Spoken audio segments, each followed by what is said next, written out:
Welcome to Audiogyan with Kedar Nimkar, a podcast that documents insightful conversations with Indian designers, artists, musicians, writers, thinkers, and creatives of all types. Catch us on iTunes or visit audiogyan.com for more Gyan sessions. Here's your host, Kedar Nimkar.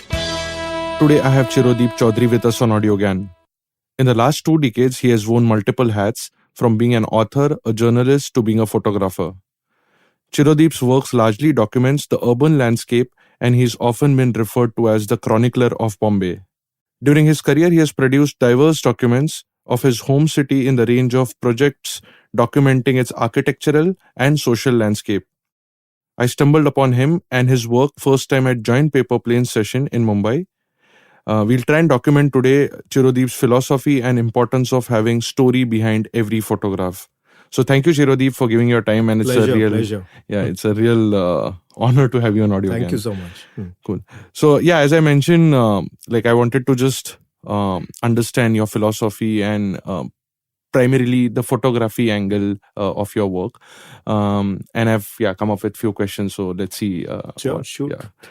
So what aspect, according to you, is one needs to follow or understand or observe for following a particular photographer?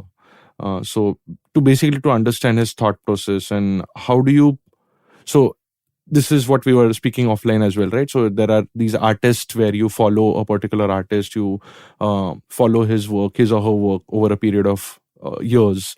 Same happens with musicians, with directors, film directors. Sure. So as a photographer, if I'm interested in photography and I want to follow a particular photographer, so what's the thread one can follow?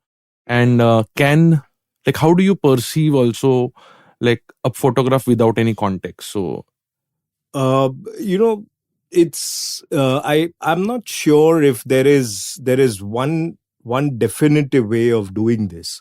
Okay? Yeah, so multiple parameters. For instance, your question kind of took me back to many years to kind of when I was starting out in photography, which essentially what it means is you had no context, right? I mean, you just had an interest in photography, you had a desire to become a photographer, however idiotic it may have sounded then.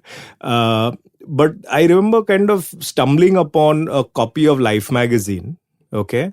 A magazine that I had never heard of, I'd never seen, obviously. And the first thing that it did for me, and I'm saying this on hindsight, is that I think it had me mesmerized. I mean, there were photographs there which kind of drew me in, I think, simply on its aesthetic power. Okay? So I'm assuming that's the first thing that happens to people. Okay? You probably have never heard of any of those names as to who are these photographers. Okay? So you will not be able to recognize work or anything. Okay? You're just responding to the image in the beginning. And then I think what started happening in my case is I started going back to Flora Fountain, those pavement bookstalls that we had in Bombay in those days, and trying to hunt out more magazines. And I kept finding more magazines. In those days, you could find lots of old issues of Life magazine. And I think a sort of an education began. And that education really was, so you're suddenly saying, for instance, I remember finding an issue which was like a special issue, like say 50 years of Life magazine or whatever. Okay. And so suddenly you are seeing work there, okay, which is obviously not contemporary work, but you are seeing work, you say, okay, there was something called as a daguerreotype. Okay. You read the caption, you send a few pages later, you are hearing about somebody you're reading about somebody who's probably, somebody like, say, a Cartier Bresson who's talking about, say, street photography. Okay. Now, suddenly in that one issue, okay, I suddenly say spot 4 or 5 images which have now caught my attention. Okay. Now, out of these 4, 5, now I might say, okay, now I'm going to be chasing those names. Okay. Now I'm chasing, when I'm looking for other issues of the magazine or I'm finding other books now, I'm saying, oh, Katia Bresso is a name. Now that's context, right? Now I'm looking, and I think your education really begins there. Okay. And I'm saying in an inform, because there is no formal education here. Right. So it's not that I'm going to college and they're teaching me how to see photograph. I'm kind of teaching myself. I'm kind of looking at a Cartier-Bresson photo and I'm teaching myself, okay, this is a way of seeing. This is how Bresson saw. I'm beginning to read about Bresson. Okay. I'm just as much as I'm beginning to kind of say, read about other photographers. And slowly, I think the context. So you are beginning to realize why is, say, a Cartier-Bresson's work different from, say, a Walker Evans's work, and why is Walker Evans different from, say, a W. Eugene Smith, and things like that. But I'm saying this is I think a slow process, right? Like any education, this is a slow process, and I think it really comes down to how immersive how immersed you get in this process of educating yourself. Okay. If you are not a dedicated student, I mean, obviously your education will lack. You know what I'm saying? Correct. So if you are really going deep,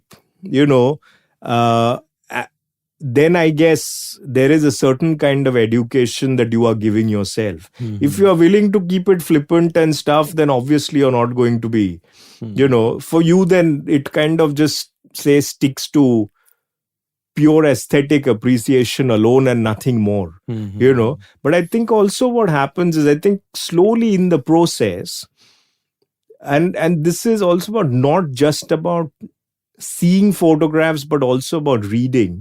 And by reading, what I'm saying here is it's about not just, say, picking up a book on, like, say, a monograph on the work of a photographer, but also about reading about his work, which other people have written about, academic books. I mean, whatever. I mean, criticism, all kinds. Because slowly it starts understanding the thought process of that. Exactly. His worldview. And I think eventually that's what kind of, those become the parameters that are kind of distinguishing. Okay. Like, the way, like, say, Eugene Smith saw the world. I mean, his angst, his whatever, I mean, about the world and things like that led him to doing a certain kind of stories. Okay. Like, say, the country doctor, nurse midwife, the Pittsburgh Project, all of it, I mean, is something which, say, for instance, Bresson wouldn't have been doing. Okay. Or Eugene Smith is not going to be wandering around with a camera around India the way, say, Bresson was doing. They're chasing two different things. Their worldviews are different. And I think you slowly will start realizing that. Because otherwise, net, say, when I'm opening that issue of 50 years of photography, I'm reacting to everything at an aesthetic level and saying, "Arey wow, they're all nice." I'm not making a distinction beyond that. The worldview is not kind of coming across to me immediately. So I think this is the way that it really works. I mean, similar thing happened when I was working on my book Village in Bengal. I had very little notion of what rural Bengal was. And I remember starting to watch Satyajit Ray's Pother Panchali, and then beginning to read around, so which kind of informed me about Ray, about his cinema, about, the way he saw the world, about his typography, about various other things around about him. But the interesting thing that it also did was it took me to the work of Hitchcock. It took me to the work of Kurosawa. And the education suddenly kind of broadened. Yeah.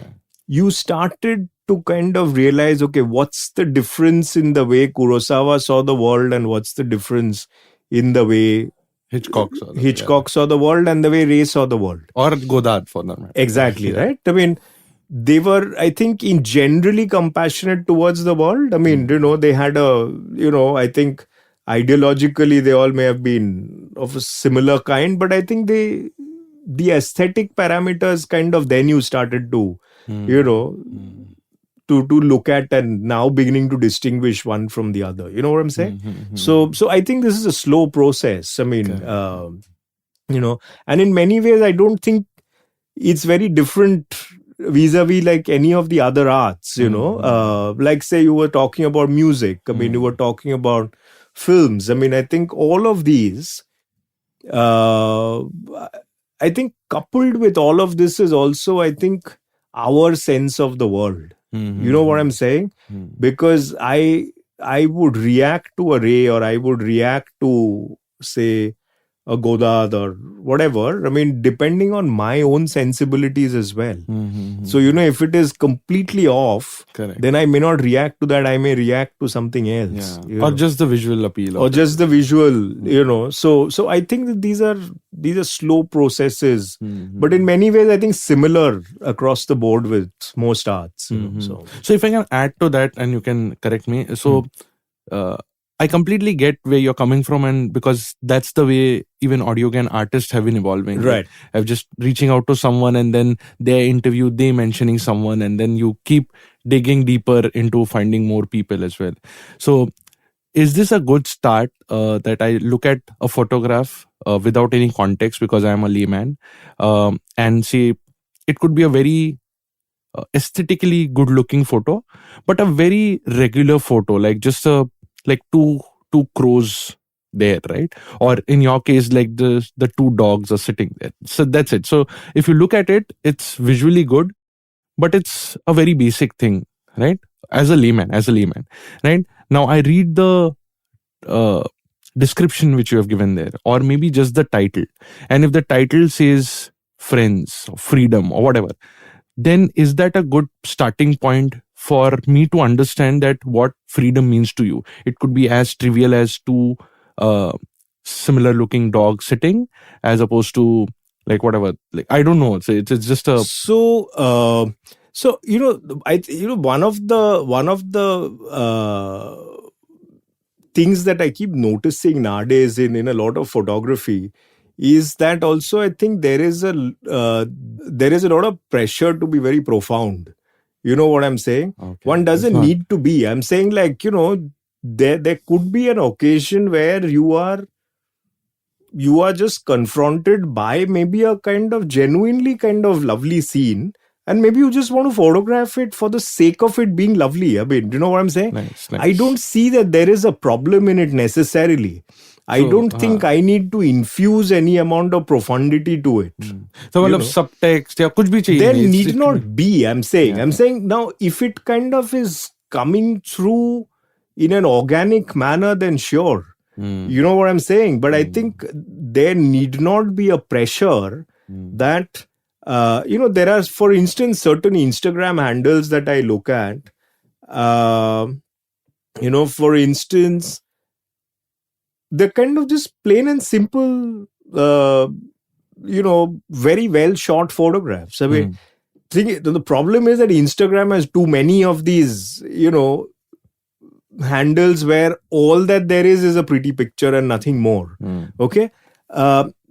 So I think it really needs to be a combination of two things.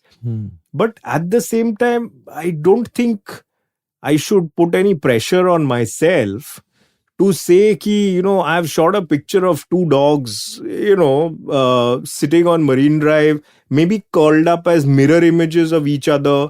Now kind of, do I need to, or say maybe not curled up as mirror images, but as opposites?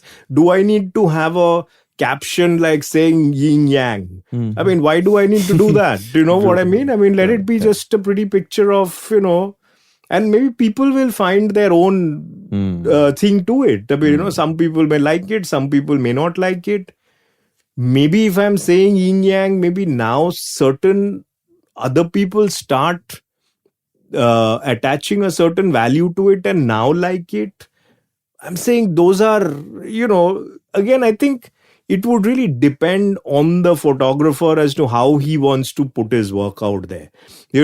I kind of personally am not a very big fan of, this sort of unnecessary profoundness. I would much rather, try and arrive at some genuine story gradually, by keep digging, rather than do this sort of superficial. No, the point was actually to just start associating, because one of my friends, he's like a amateur painter, Right. and for me, whatever work he does is like really nice. So he paints something, and in the initial days when I was even like learning or understanding, I just asked him कि ये painting क्या है, इसका मतलब क्या है, right? And he said, boss, मतलब मत पूछ, right? Is it okay Correct. looking? Would you like to have it in your house? That's about it. It's a nice composition, like good colors. But if you're really interested, then you get into the details of it. कि क्या उसका. So I think, Not everyone is supposed to understand, right? yeah, I'm saying it doesn't matter if we don't have to make sense of everything in the world. It could be that, I'm probably a little stupid on occasions, you know what I mean? Maybe there are certain things which I'm not understanding, which I think is fair enough. I don't think I need to kind of flagellate myself because I didn't understand somebody, or I don't think that the artist needs to call me names and say, "Arey, you don't understand this." Useless. I don't think that is needed either. And having said that, I think we must also realize that the business that we are in is a business of communication. Okay. So now I'm saying at the end of the day, that's my goal. Right? Now, whether I'm trying to communicate something profound, whether it's something very straightforward, is it something which requires excessive effort on my side to make the point? Is it a point that is getting made very simply? These are, so these, I think, can be left to the photographer. And I'm saying, as an audience, I think one I think will be able to judge the success of the photographer's work in a certain way, and having said that, I think in any communication, it's a two-way thing. It's not that because I didn't get it that the photographer doesn't know his job. It's not that either. So I think it's a two-way process. And I think we should kind of not pressurize ourselves in kind of trying to, but this is a very common thing that I keep seeing. There's an interesting thing that happened. There's a Facebook page that I keep seeing called it's a street photography collective. And they come up with, I think, whatever it is, monthly or jobi, they have a theme. Okay, like the last one that I was seeing was eye contact. Or something could be like, like say freedom or whatever. Some word like that. And the photographers who are part of that group start putting in photographs that they think communicate that word. Okay. So if it's freedom, then, what do you think, how you perceive freedom, how I perceive freedom? Could your picture be like, one white pigeon flying in, is it that? My thing could be something else. Who knows? I'm just saying. Now, you see something like that. There are some which are very, very well done, very smart and, things like that. Whereas there are others which are like really trite. And you say, oh my God, like saying, that freedom mein to like, do safed kabutar, you say like, God, give me a break. So you see, this is what I'm trying to say. No need to. So I think obviously we have to be aware of, what's a smart way of doing things, do I obviously always need to state it? Maybe sometimes I don't, and by not doing, people get it, they don't get it. I think this could be one of the reasons, like a lot of paintings, the painters itself say untitled, yeah, just leave it. Whatever. Cool. So coming to the photography side of it, as in like this was like from a main layman's perspective, this is towards the photography. So in one of your interviews, you have given a tip understand why you are shooting. Right? That was the quote. So does it always have to be like that then? And sometimes you shoot and then build a story. Sometimes you have a story and then you shoot. So if you can just explain that part of it. And also, if we can take the Bombay clock project example to illustrate your thought process. The Bombay clocks, I'm not sure if that would be the right example. I'll tell you why. Because, it was one of the first projects that I ever started. Okay. So if I tell people that, I had an idea in my head and I started, I think I would be lying through my teeth, because I had no idea what I was doing, and it's taken me 23 years and I'm still looking and I'm still finding clocks. Okay. So I think there are various ways. I mean, like, for instance, say, this is my way of working, and I'm not saying that this has to be everybody's way of working or whatever. I'm saying this is what works for me. This is what has given me results. It's kind of I'm comfortable with this, which is, I very rarely start shooting something if I don't have a sort of clear idea in my head. Okay. Now, for instance, like, let's look at a project like, say, commuters. Okay. Now, commuters, I mean, if you see the book, okay, which is a tiny 4-inch by 6-inch book, commuters, I mean, it's really like a collection of about 99 mugshots of people, of strange, ordinary looking men. Okay. And the way the project really came about was, one was trying to grapple with the question, how does one photograph a city? Okay. What would be the kind of things that you would want it to kind of touch upon, and one of those, because I mean, all cities are complex, right? I mean, so I remember at one point telling myself, one of the aspects of Bombay as a city is work. Okay. So this needs to be communicated somehow in the picture. And I remember at one point, kind of probably very lazy, weeks of lazy thinking, and you're saying, oh, does it need to be pictures of people at work? And then you're telling yourself, but what does people at work mean? I mean, my neighbor is going to work. I mean, he comes down the staircase with his briefcase and he's going to work. I mean, so do you photograph that? Or do you photograph Kohli woman kind of carrying a basket of fish? What is it that you're photographing? I mean, is it like a film shooting in progress? Or is it like a cameraman specifically? So is work showing different activities? Is that interesting? Now, ye karte, I remember landing up this book at home, which was Sebastião Salgado's book called Workers. It's a path-breaking project, iconic work of photography. I think what it told me is that if you want to photograph work as an activity, that's what it really should be. That's the benchmark. Okay. So what I was thinking is not good enough. So it went out. I'm saying it's also important to know what is not a good idea. Right. So I think it, for instance, told me, no, this is not going to work. Bad idea, chuck it, move on.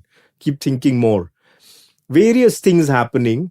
I remember a friend of mine, myself, we kind of had traveled to Cambodia. I was very interested to see S21 in Cambodia, which is, which is this government school building where a lot of people had been tortured during the rule of the Khmer guys. It's quite a shocking place to be in, because you walk from one room to the other, and it's just wall after wall after wall, just plastered with black and white mugshots of all the people, or of many of the people who had been held there and then tortured and eventually murdered. Okay. What that told me suddenly, because I was also grappling with the idea then. I suddenly got very interested in the idea of the mugshot. Okay. And suddenly here I am in this room faced with photographs which are essentially mugshots. And it kind of suddenly told me that mugshots can hold your attention. Okay. Because I'm not just looking at it as an aesthetic anymore, but as in what is that mugshot communicating? You know what I'm talking about? So, so similarly, I mean, various things are churning in the head. Okay. Various other things happening. I'm not going into all that, but and then one fine day I'm in the train. I was on a 2-year break at that point, and I'd resumed work again, and I was back to being a commuter. And there I'm in the train, and really like a bolt out of the blue, you're saying, oh my God, I mean, all these people sitting around me, these are my subjects. I mean, and the train compartment suddenly became the stage, because it's the greatest stage in Bombay where the drama of its daily life gets played out, right? Yeah. And suddenly you're saying each of these faces, each of these people is a tiny part of the Bombay city story, right? So I'm saying it's a philosophical way of looking at it. And so that's how was the beginning of the project. So thing is, one hadn't started shooting, but one had been thinking about this for almost a year. Okay. Then for a couple of weeks, you started taking baby steps. You started taking pictures, and you're trying to form the project. Okay. So you're saying, okay, I'm sitting here. This guy has come and he's sat in front of me. Let me try and do a mugshot of him. You're slowly beginning to figure what could be the problem.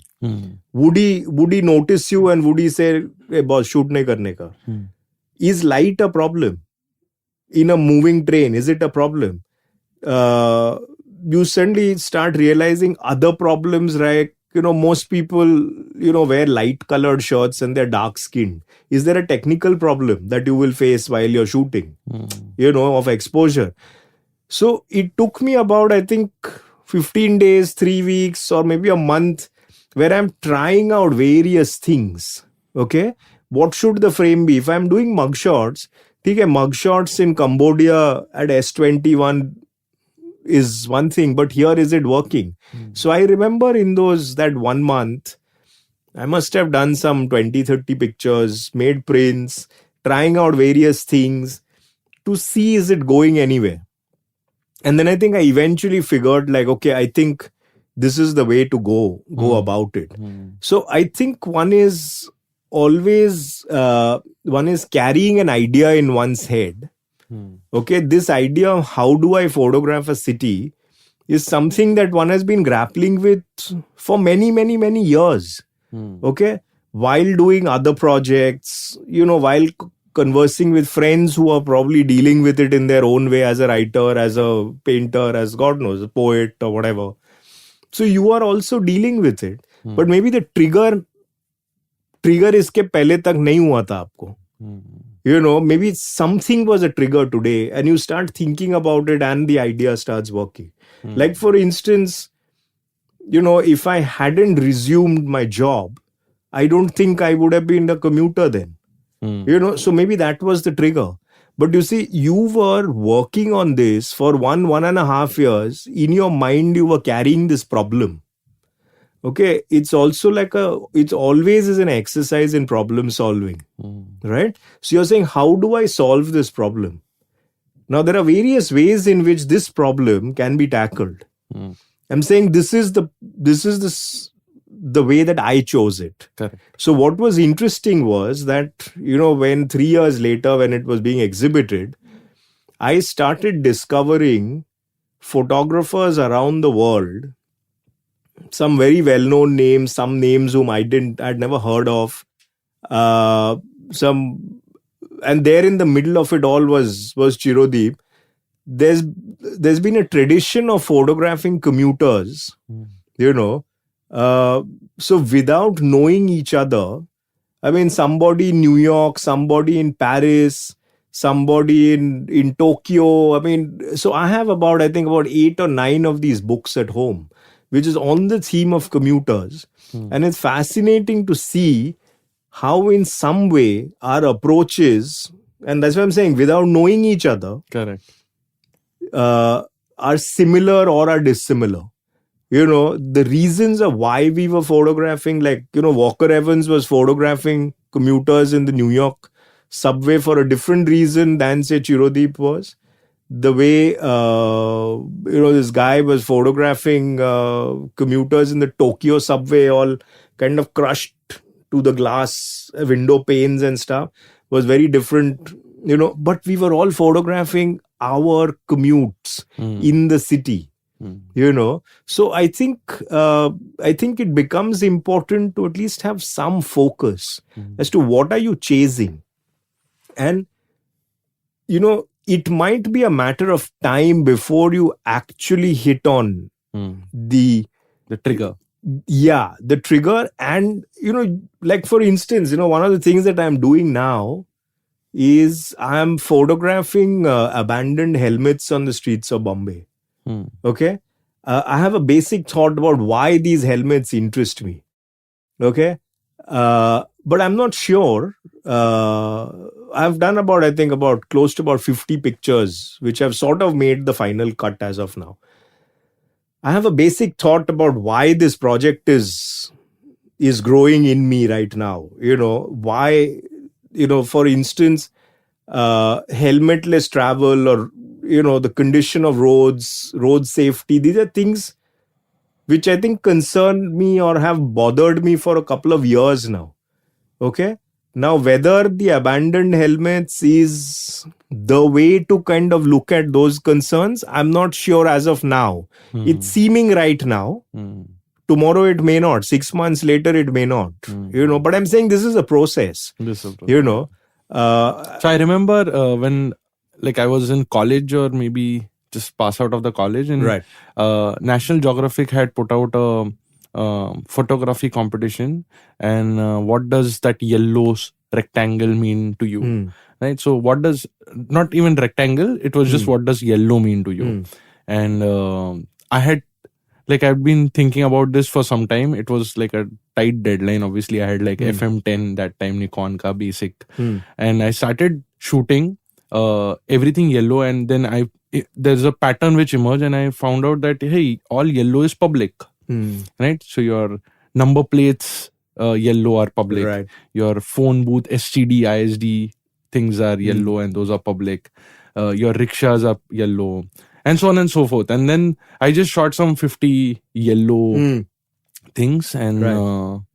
and I just send it, and I think obviously it was nowhere.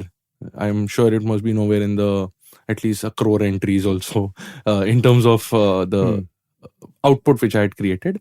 But the first one who won also had the same theme.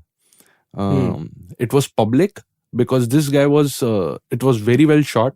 It was blur. The guy was jumping into a metro, and the metro had everything yellow around it. Okay. So I assume that metro is again a public way of transport. Right. Right. So yeah, there are these dots when you connect back. Correct. And then Correct. there are, And I'm saying, these are, again, one, I think, has to understand that this is a process. I mean, I can tell you, like, I started shooting the helmets today, but I know for a fact that the germ of the idea is many, many years back.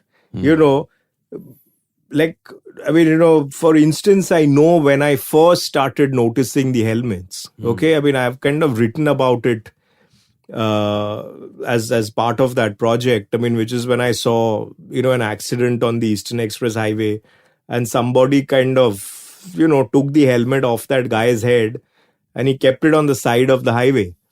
And then for almost the next maybe 2 weeks, every time that I was in an auto going by, I would see the helmet kind of sitting there on the side of the road. Obviously, at that point, I was doing nothing about it, but the trigger happened now. So, cool. So if we can also pick up the Imperial Towers project. So how did that story begin in your head? Or if you have already touched upon it, but if you want to summarize, or like, does the story retrofit in it? Or so sometimes, but I'm saying it's rare. In my case, it's rare. Meaning, I might, no, funny. but sorry to interrupt. No but problem. There could be 1,000 ways. Acha, that's what you said, that this is my way of expressing it. In a way, but also the point is that I've probably been thinking about, I've probably also eliminated other options. I mean, and in the process of elimination, in the process of trial and error, okay, you are trying to, make your way to the meaty part. You know what I'm saying? So, one of the reasons why I like to work in this very slow sort of way is because, in this sort of, jaldi mein, I don't think I can reach the meaty part, So I think I like to keep burrowing in slowly, so I'm always working on, like, say, 3-4 things, at least in my head. Okay. Like, for instance, I remember there was suddenly a period about 10-15 days when I was photographing these helmets like nobody's business, So from like about, I think 12 or 13 images, it straight went to 40, meaning it was fabulously productive and fertile period, right? Now it's been about, I think, close to about a month and a half that I have not photographed any.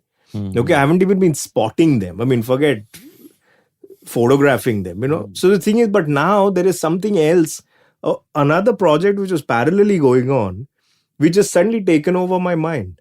So I'm saying these are things that you're doing simultaneously. I don't think you forget any, or maybe, so but then how do you bring closure? Because it's an endless journey. I would like to quote a very cliche. So I think, one of the things about closure, so for instance, I mean, I think one is, I think you intuitively know when it's over. Okay, one is that. I mean, I don't want to sound vague and all, but I'm saying it is a slightly intuitive thing.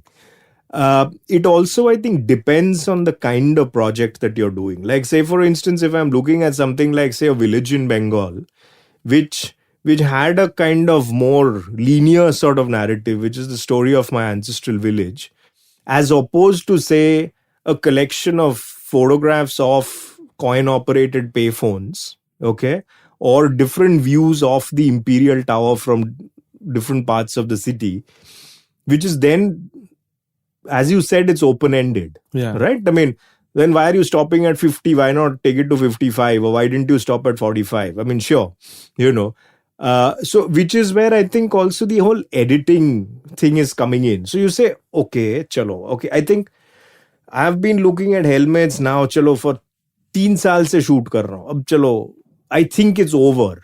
Okay, and I also do my edits like on a regular basis. So it's not that I'm accumulating images and then saying, okay, chalo, ab baithte hain edit karne. It is not that. So if I've shot a picture today, I'm already beginning to think, okay, where is it going? If there are already 40 images, I saw a picture on my way here, and I'm saying if I'm shooting it, I'm already telling myself, where does it fit in? So I think this is a constant process. So I think, and again, I'm saying, because we are talking communication, therefore you're also thinking audience, you're also thinking viewer. So you're constantly thinking, am I testing the patience of the viewer? Okay, I might say, Chirodeep, you're damn good. There are 50 photos you have produced. Am I testing the patience of my audience?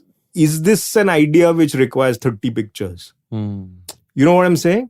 So I think that's a balance. It's a constant tug of war which you're doing, trying to say, okay, is it time to now end it? At the same time, one shouldn't only be thinking audience, because you might say, no, I think there's still some work needs to be done. So I'm saying it's a very fine, these are signals which you have to be kind of very sharp to be able to pick up.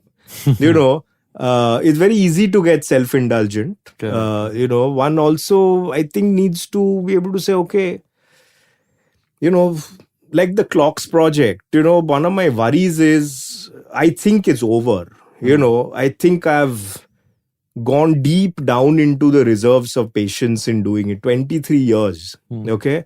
My little fear is that when the show happens, when the book happens, which is hopefully in the coming year, that somebody will stand up and say, boss, you forgot one more clock. You missed one clock or something like that. I've now come to terms and I'm telling myself, okay, maaf karo, ek miss ho gaya, can't help it. 23 years I've looked. If I haven't found you, too bad. So I think there are various ways in which you decide when do I stop an idea. But I think at the end of the day, you look at the work and you say, do you really think it's over? I mean, so do you think the audience would be happy, or satisfied that it's over or whatever, so. So good that you brought patience as a keyword into, because that's my last and concluding question as well. And before that, I want to just highlight one cliche dialogue which I've heard in one of the films ki, जब सोच गहरी हो तो फैसले कमजोर हो जाते हैं. Right? So patience as a keyword, like what's your definition? Because 23 years just working on one, obviously you must be working on multiple things at the same time, but still having that perseverance to just keep looking for more. So like what is your thought about patience in general? Because photography needs patience. At least my understanding or my exposure towards patience in photography is when it comes to, say, wildlife photography. Exactly. I was just about to say. So you see, the thing is, people, I think, usually use that as an analogy, which is, I think, a good analogy, right? I mean, which is also easy analogy, which is like saying, oh, the guy has been sitting on a machan for like 4 hours waiting for, a tiger to come and, drink water or whatever, which requires obviously tremendous patience and all that.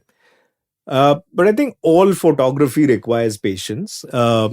It's just difficult this to quantify. For instance, and again, like I'm saying, it's a relative sort of thing, right? I'm standing outside at a street corner, and I'm telling myself, okay, I'm waiting for a certain picture.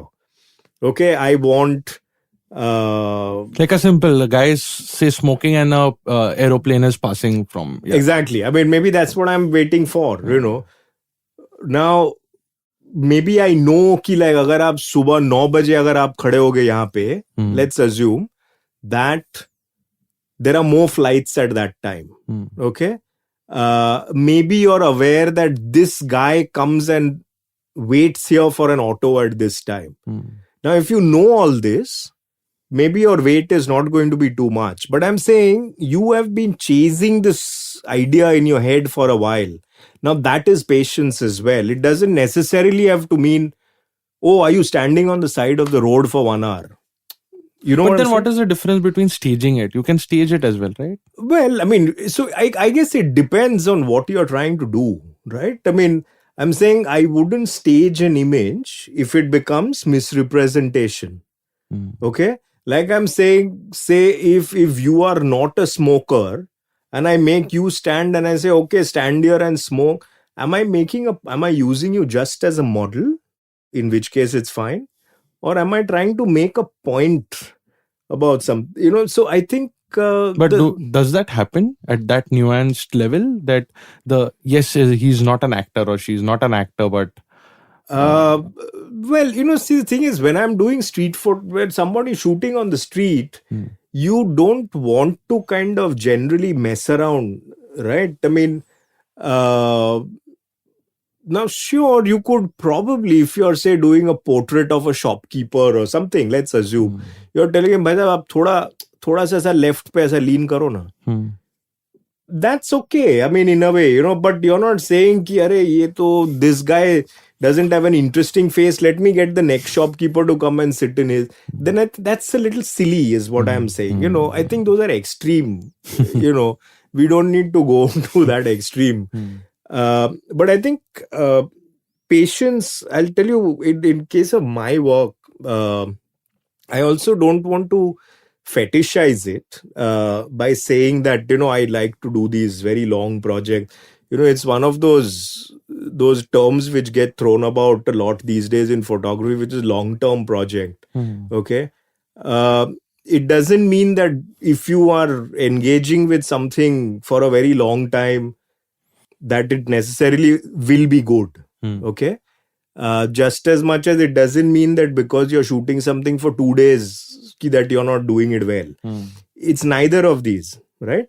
And this is coming from the fact that, say, as a photojournalist, very often I would be sent on an assignment. Let's assume, say, I've been sent to photograph the Pushkar Mela and I've been told 3 din ka assignment. I have to produce a good story in 3 days. I don't have to dedicate my life to photographing Pushkar Mela, right? And then do it well. So I'm saying, so it kind of in many ways links to your earlier question. Do you need to know things? What is it that you need to know? You need to do some amount of basic study about what you're going to shoot. Now, say if it is my own project, then I can take my research to whatever absurd level I want to, right? But if I'm being commissioned to photograph something, then I do my research so that in 3 days I'm able to pull the job out from there, right? So I think patience is an important factor for all photography. The kind of work that I like to do on my own, I usually start from a point where I'm telling myself, boss, you don't know anything about this subject. So which then means that everything is a learning, right? And that learning, when you think I don't think I can absorb anything else about the subject, or my interest is waning, or maybe I know enough, or this is the limit of what I want to know. That's when you kind of probably start calling an end to the project. It's also, and I think that is what kind of requires the patience, right? Because otherwise, how do you do these projects, right? Like, for instance, today when I look at the list of 80 buildings of clocks, I say, well, in a way I could have finished it in a month. Correct. Yeah. But the thing is, there was no list. No one knew about these buildings. Okay, so the list that you see now... but you dedicate, say, 6 months or a quarter and just say that I'm just going to, from Sion to Kolaba end, I'm just going to roam around one street one day. So now that's what I'm saying. So I think, and I think this is the beauty of a project like this. I remember when, in 1996, when I started doing it, and in 99, when this work was first shown, I had about some 16, 17 pictures which were shown. I thought that was the project, right? Because how do you know that there are more than 16 buildings? There was no way of knowing. Okay. You didn't think that there is so much to know about it. You didn't think it's something to talk about also. Exactly, right? You thought you're a young guy, you're in a hurry for most things in your life at that point. You say, chalo, one project down, ek utar diya, chalo abhi. Now, the thing is, but then you start discovering. Now, you could very easily say, chalo, bas ho gaya. Exhibition ho gaya, chhod do, now let's keep moving, But, I don't think I kind of have that bone in me which says, chalo, let's drop it and move. I like to linger on things.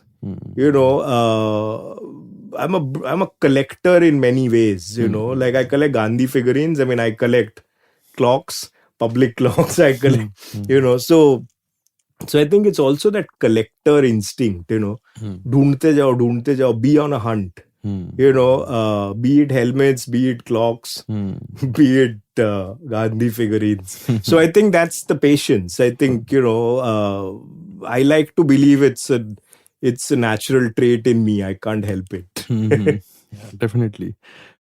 Yeah, I think I'm done with obviously this like a lot more to be understood about photography also. And yeah, I'm planning to do a series of episodes with few other photographers as well.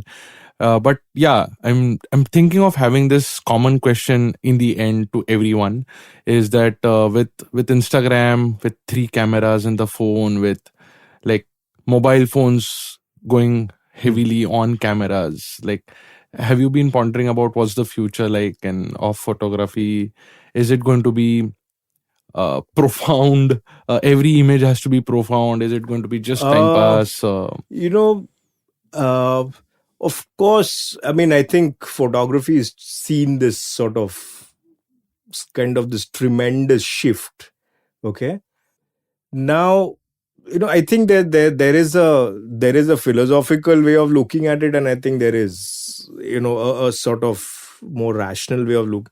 I think couple of things. I mean, one is, the job of technology is, I think, to democratize. Okay.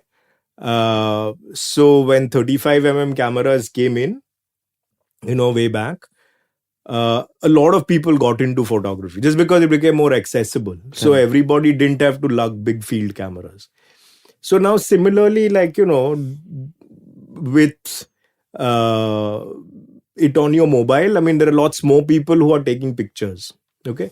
So who's the guy who's losing out? The guy who's losing out, for instance, if you talk to the guys at the Gateway of India, the guys who take tourist photos, you should hear them. They tell you, oh, there are lots of people, how it has affected their business. Okay.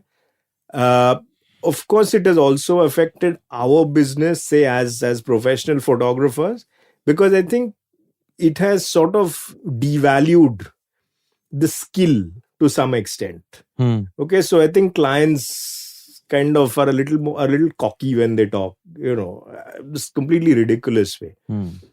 Now, having said all of this, I mean, also the point is that, which I often keep telling, having this discussion with friends, which is, so you say you stay in a certain neighborhood, okay, and you have a great cake shop, okay, and in your housing colony, your mother, your sister, your neighbors, a lot of ladies have bought, say, a home oven.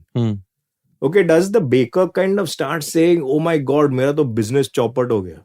I don't think he kind of thinks that, because I think partly he's telling himself that, no, I think I have a certain skill set, okay, and I have to trust my skill set. Now, sure, my mother bakes a cake and I will say, no, mommy, it's damn good. My dad will say, no, it's really nice. But my mother is not going to be baking every day. The neighborhood baker is the guy who's going to be baking every day. Right? Now, sure, it might so happen that my mother decides, okay, chalo, I will bake on a whim. He probably has lost one customer, thoda bahut. But he hasn't lost the neighborhood, is what I'm trying to say. So I don't know. So to me, very often, I think the fear is a little over the top. Okay. I still have to go out and produce the picture. Okay. वो आपके हाथ में mobile हो या कुछ भी हो, I will still, if you come to me, I will still have to go out and produce the picture. It's, of course, it's become a little difficult. I mean, let's not fool ourselves about it. No, what has changed? Sorry, one more. I think what has changed is that I think everybody has an opinion on photography. Okay, meaning, my sister could show me a picture and say, "Arey, wo isme kya kharab hai?"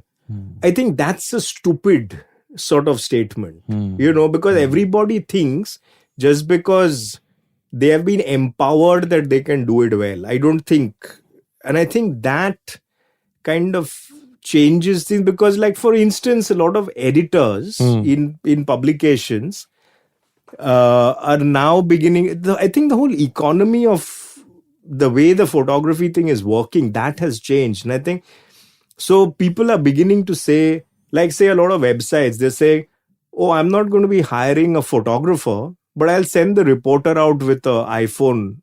Jaake aap shoot kar lo.